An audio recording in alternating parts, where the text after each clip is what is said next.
Sabi ko nga, ngayon hindi pa tapos itong araw na to, but we are claiming victory. Una, nagpunta po ang atin pong pangalang Pangulo, hindi sa paglilitis, kundi para po kamustahin ang kanya pong defense panel. At nakikita naman ho natin ngayong araw po na ito, ongoing yung pong paglilitis. No? So, antayin ho nating matapos yung kabuuan po ng presentation of the witness. Pero tingin ko naman lahat po ng mga mayor na mga punto na gusto hong ma-deliver ng prosecution ngayong araw po na ito ay na-deliver po as we speak. So, we'll wait for the entirety of the day to make a complete assessment of day 2 of the impeachment trial. Okay, siguro bukas na ho natin yung hapag para sa mga tanong.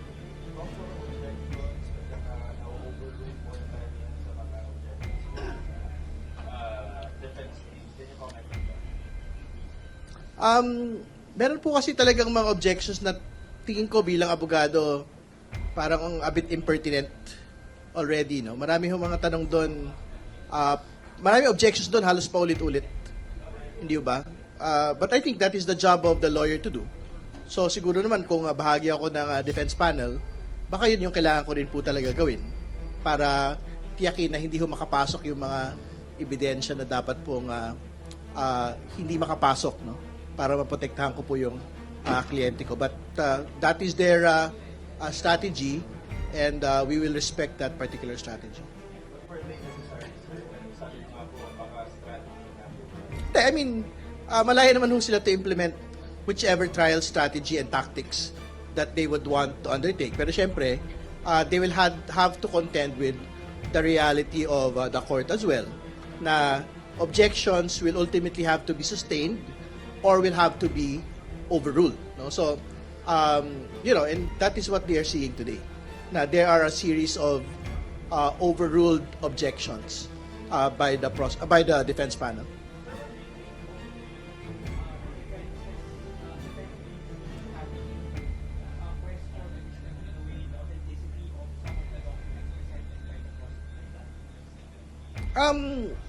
Well, ginagalang ho namin yon. No? So, going into trial, we were expecting each and every piece of objection will be implemented by the defense. No? Pero, siguro we take exception lang po on yung pong objection nila relating to the exclusion of the witnesses. Kasi I'm quite certain they will again object on each and every witness moving forward. No? Kasi nga, I think their original position, which is basically their Supreme Court challenge, is that yung po hindi kasama doon sa original complaints ay hindi ho dapat isinasalang dito. But again, ang posisyon ho namin ay all of these are already part of the pre-trial order. So basically, nagpasya na ho yung Senate Impeachment Court na lahat po ng mga witness na gustong ipasok ng prosecution at defense ay nandoon na po sa pre-trial order, with a further reservation na in the event na meron po mauna reserved witnesses and other witnesses na hindi ho reserved at hindi ho listed, pwede pa rin naman ho yung isalang for as long as meron pong approval ng Senate Impeachment Court. But again, and to bring the question to them as well, ang totoo naman ho, nothing in their witness list was ever stated in the House answer, which is a non-answer, and also in the Senate answer, which is also a non-answer. So, ibig sabihin, ano bang prinsipyo ho rito? Ang pwede sa amin, ay pwede rin dapat sa inyo. Ang hindi pwede sa amin, hindi dapat pwede sa inyo. So, ibig sabihin, that particular objection point doesn't really make sense to me.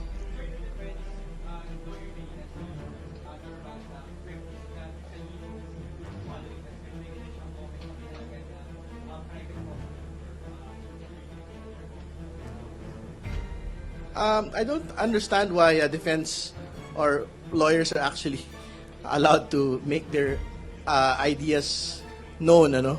Na parang they are thinking out loud. Hindi ba kasi what is the basis for saying that there is a script? Hindi ba? Talagang trabaho naman ho talaga nung witness yun pong bagay nun, hindi ba? So we take exception to that. And that has no basis. Dapat durugin yun.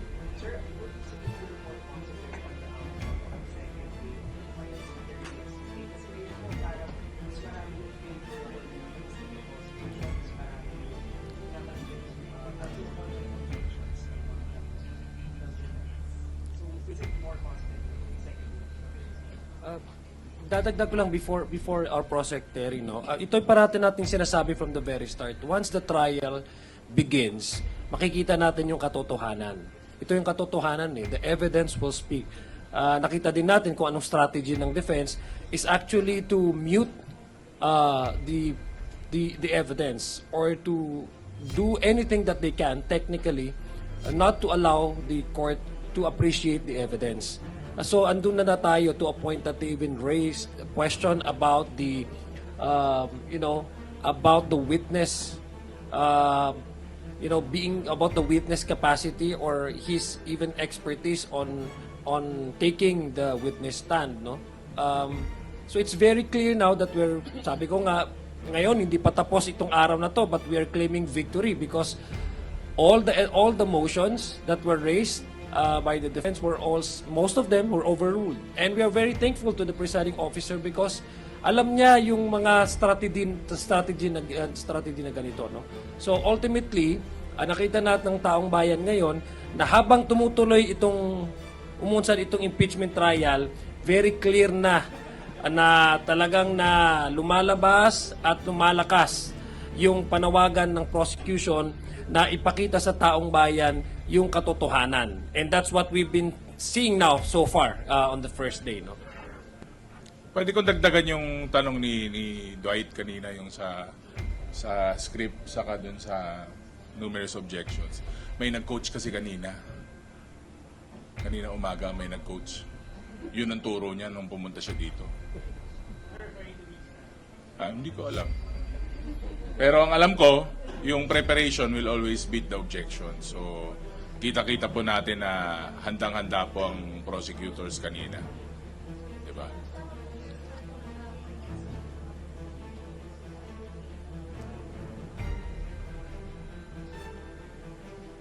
Well, antayin lang ho namin as received copy, no? Bago ho namin i-disclose fully. Ano pa? Nailabas na. Okay, then we confirm na these particular personalities had in fact been requested to be issued subpoenas to attend po the proceedings. But balikan ko lang yung tanong kanina kung are we happier today than yesterday.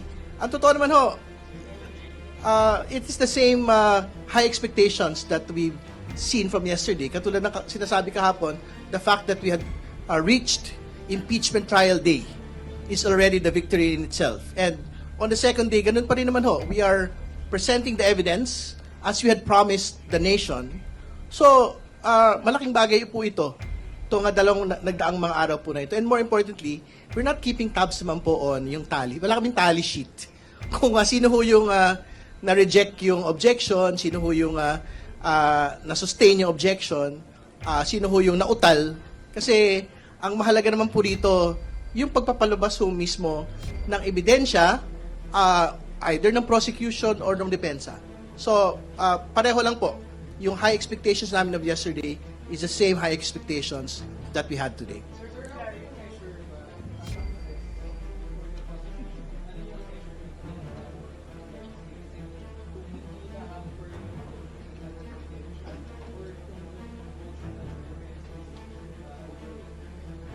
Before letting our colleagues answer, syempre, ang most important metric in litigation, yung po nga naipasok ho yung mga ebidensya, na isa lang yung mga ebidensya, na hindi ho na-objectan, na hindi po natitigil. And what we had seen today, yung pong mga major witnesses, major documents, nasalang po ngayon. So, nakita na ho yung video documentation at ongoing pa rin po yung pong examination po ng witness. So, malaking tagumpay po yung ngayon araw. Dadagdagan ko lang, when we say we claim victory does not, sabi ko nga, matagal pa ito. Tama nga yung sinabi ni Prosecretary. We're claiming victory in a sense that we have already started to present our case. present our evidence for the people and for the court to see and appreciate. And we're very happy that yung na-introduce kanina na mga ebidensya, although they were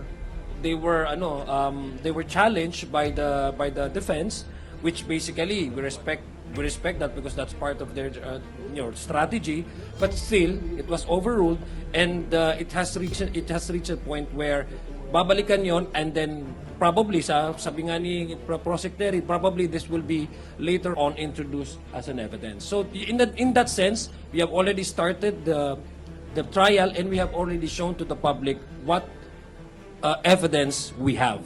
No? So in that sense, sabi ko nga, we are claiming victory kasi ang mananalo talaga dito ang taong bayan. Dahil para naman talaga sa kailang impeachment na to at para malaman nila kung ano yung kaso na ipapresenta ng prosecution.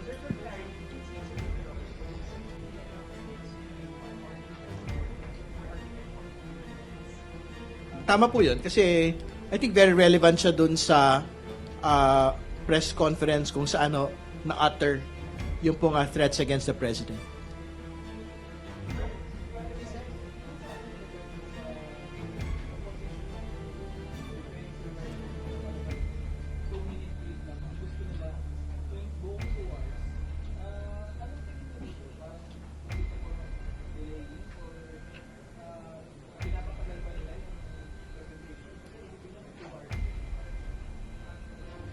Well, nagsabi naman ho yung presiding officer kanina. Di ba ang sabi naman ho niya, malaya ang mga partido kung paano ho nila ilalatag yung kanila pong mga ebidensya. So, ibig sabihin, pinayagan ho yung prosecution to make that particular presentation doon po sa 2 minuto at doon sa iba pang mga mas maigsi na mga videos po na present. And on the other hand, ang sinabi ho ng presiding officer, kung gusto ng depensa na isa lang yung kabuuan po ng pong mga press conference, malaya ho silang gawin yon. So, ibig sabihin, our understanding there is the Senate Impeachment Court does not want to intrude on yung pong freedom of the parties to decide kung paano ho nila isasampa yung pong mga ebidensya.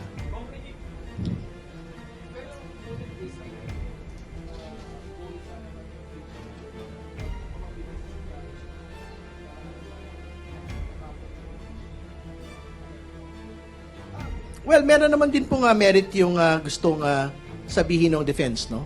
To be fair to them. But again, if that is what they would want, they can do it on their own terms when it is their time to actually present their case.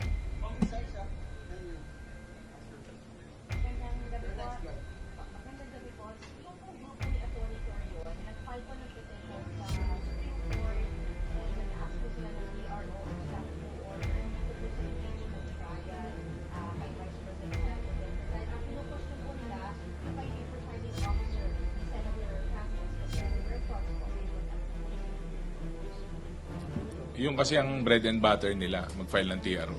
So, sa tingin ko, specialty of the house na nila yun. So, of course, wala naman po pumipigil sa kanila na gawin yung mga ganyang bagay kasi yung nga po ang, kumbaga, kahit nakapikit na po sila, expertise na po nila yan. And mararapat naman po na mag-file sila kung may mga tanong sila na gustong masagot, pero I believe na na-resolve naman po lahat yan nung first day natin. Yun lang po. Malaya naman po talaga mag-question ang kung sino man dumalo sa Supreme Court. Pero sa aking palagay, ito internal na rules ng Senado. Ang impeachment trial ay internal or exclusive na binigay na kapangyarihan ng Senado. So it also follows, no, logically, na ang mga membro na hukom, umuupong hukom ng mga senador, sila din ang magde-decide kung sino yung magiging presiding officer nila. Paragay ko, yung isa sa mga pinagbubutan nila is yung discussion whether yung transcript ng mga framers ng Constitution would still be matter, no? We've heard a lot of legal opinions, pero itong mga transcript ng during the 1986 Constitutional Convention. They may have influence, but they're not really controlling. What's important is what ratified by the people. Ang ni-ratify naman po ng taong bayan kung ano yung nakaspell out doon sa specific provision na yon doon sa Constitution. So very clear naman po na yung isa sa mga naging kasagutan nung merong mga opinions na lumabas during the yesterday's first day of the trial, and the senator judges have already concluded and have already settled on that issue. So eternal ito sa Senado at palagay ko naman, without preempting what would be the result of the or the decision of the court, I'm sure the court would probably respect also the independence of the Senate, especially that the Senate is given an exclusive power by the Constitution to try and decide impeachment complaints. Siguro panghuli na lang on the Supreme Court petition. Alam po nyo, ilang petition na yan eh. Una, ilang petition na yan, ilang motion na yan. Hindi pa sila naawa sa puno. Nagsasayang sila ng papel. Kasi ang totoo naman ho, ang lunsaran po ng laban na po ay wala na ho sa Korte Suprema, andito na po sa Senado. At ang totoo ho, nakakatawa na ho talaga yung absurdity ng posisyon ho na in each and every time, kailangan hong ipaliwanag ng depensa that meron ho silang pending proceedings in the Supreme Court questioning all of these. Hindi ba?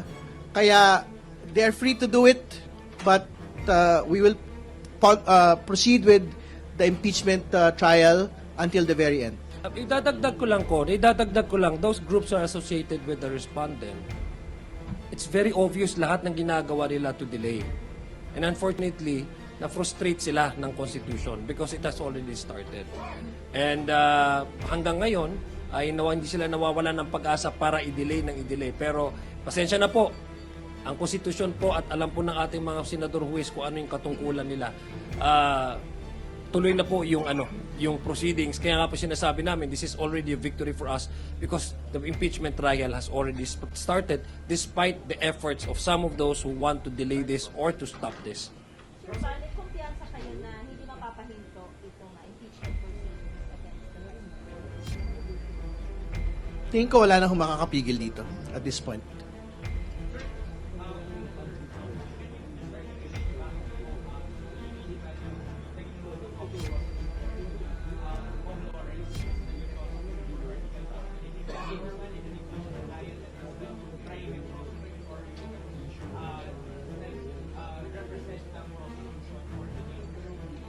Well, wala po itong pagbabago mula doon sa lahat ng mga impeachment proceedings, no?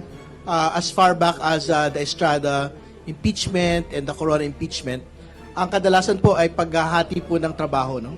Yung pong direct examination ay ginagawa po ng private prosecutors at yung pong argumentation relating to legal technical matters ginagawa po ng public prosecutor. So this was done in Estrada, this was done in Corona. We're doing it again now. At saka dadagdag ko lang, kahapon kasi na-approve ng court nung naglabas ng directive ang presiding officer na they would allow yung pag-examine ng witness, pag-examine ng evidence ng more than one counsel, no? For both sides. Hindi lang ho ito sa prosecution, but even that option is available to the defense. So hindi ho siya, remember, ito pong mga private prosecutors natin have volunteered also. Nag-volunteer ho sila sa panel ng prosecution ng House of Representatives kasi naintindihan nila kung gaano ka-importante itong usapin na ito at saka yung kumbaga yung being an officer of the court kasi mga abogado sila, matawag lang ho namin sinasabi ito, they understand their civic duty to really make sure that the Constitution do well implemented. In this case, the accountability mechanism of the Constitution will be alive and well and will be felt, no, to serve the interests of the public.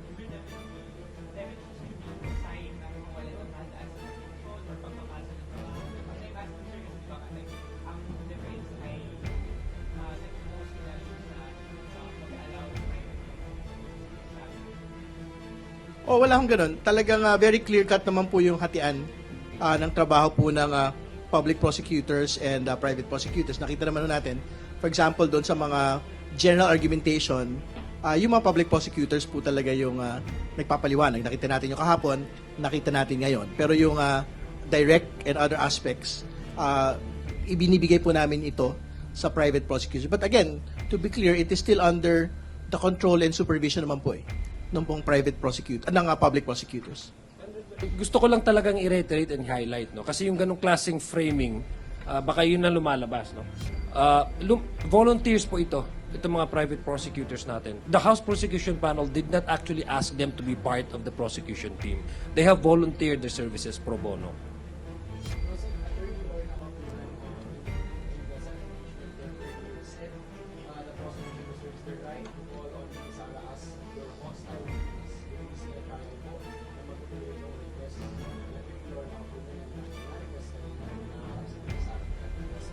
So abangan ho natin kung yan po yung magiging pagpapasya. Anyway, meron naman ho tayong 1 week prior notice hindi ba? So if we see the Vice President in that list, then she will be in that list and then she will be called to the stand. So antayin po natin if that is something that will actually happen. Saka kanina, kala nyo, di ba? Pero clickbait. Dumating lang na umaga, tapos umuwi rin. So parang clickbait lang yung dating kanina. Na-clickbait tayo lahat. Kala nga namin mag-a-attend na rin nung ating hearing, trial. Pero nag-attendance lang, pero nasa kantin. Hindi pa nagpaliwanag. Sayang, pumunta na rin sana sa hearing. Mas maganda rin kasi na nandun naman siya. Di ba?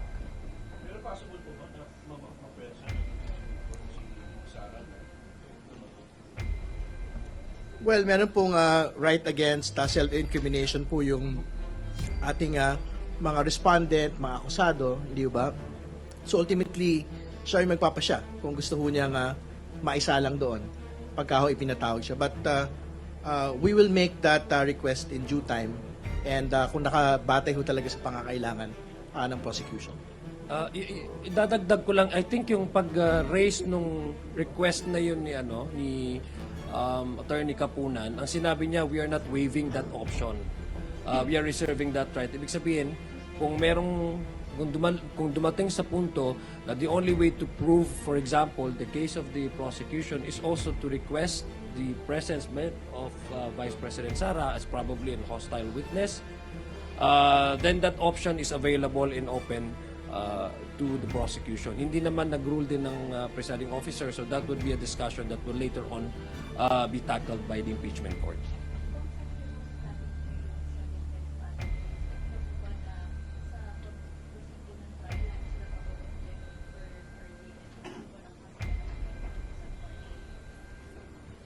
Well, nung pong sinasabi nga ho namin sa inyo na as far back as yung pong paghahanda namin, hinahanda na ho namin talaga yung objection on each and every point.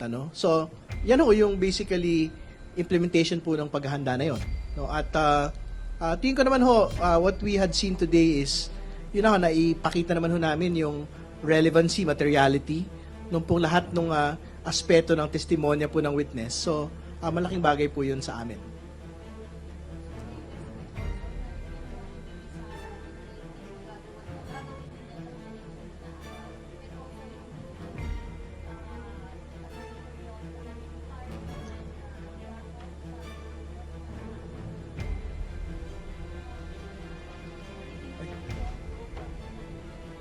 Well, unang-una, we cannot predict what would be the next itinerary of the Vice President. What is important to us is the impeachment trial is now ongoing. Yun ang pinaka-importante. Whether she would come, she would participate, that should entirely be her decision in concurrence with, of course, her defense lawyers. No? We don't anticipate.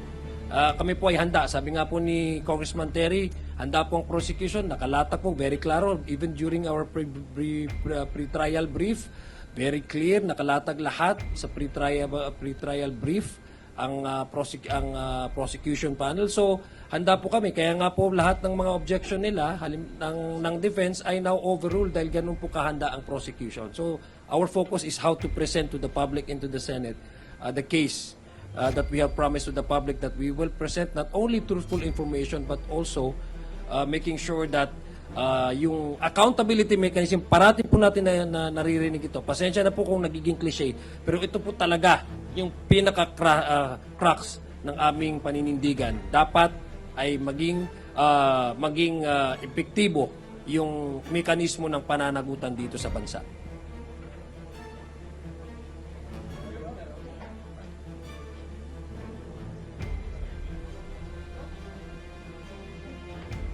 I object. Okay, maraming salamat. Bukas ulit. Overruled?